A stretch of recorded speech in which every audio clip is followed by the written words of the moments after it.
Ah, the humble wine bottle. You'd think it's just a container, wouldn't you? But no, this glass vessel has lived quite a life. Now, long before glass was stored in bottles, it was stored in clay amphorae. The ancient Greeks and Romans used them, big bulky things with handles. Practical, sure. Elegant? Not quite. And sealing them, that was a gamble. Oxidation was the silent killer of many a good vintage. Then along came glass. But early glass bottles around the 17th century were fragile, irregular shapes, thin walls. They weren't exactly built for aging wine.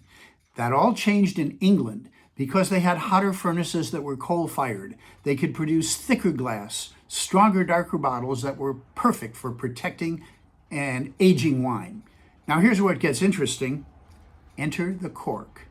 Before cork, people used oil-soaked rags or wooden stoppers. Not ideal. But cork, harvested from cork oak trees, was elastic, durable, and just porous enough to allow a little bit of oxygen interchange between the cork and the wine. Suddenly, aging wine became an art form, not a race against spoilage. Now, by the 18th century, bottles began to take on more recognizable shapes. The Bordeaux bottle, tall with sloping shoulders. The Burgundy bottle, a little more relaxed shoulders, like it maybe had one glass too many. But they weren't just aesthetic choices.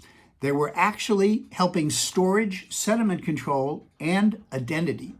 And the size, interesting. Standardization didn't really settle until much later. The 750 ml glass bottle, the standard bottle we know today, likely comes from a mix of trade convenience and old glass blowing limits. It turns out that that's about how much a skilled glass blower could produce in one breath.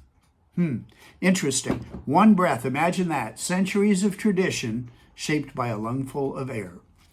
So, next time you open a bottle, remember you're not just pouring wine, you're uncorking history, craft, and innovation. And a little bit of human ingenuity, all trapped in glass. Not bad for a container, hey?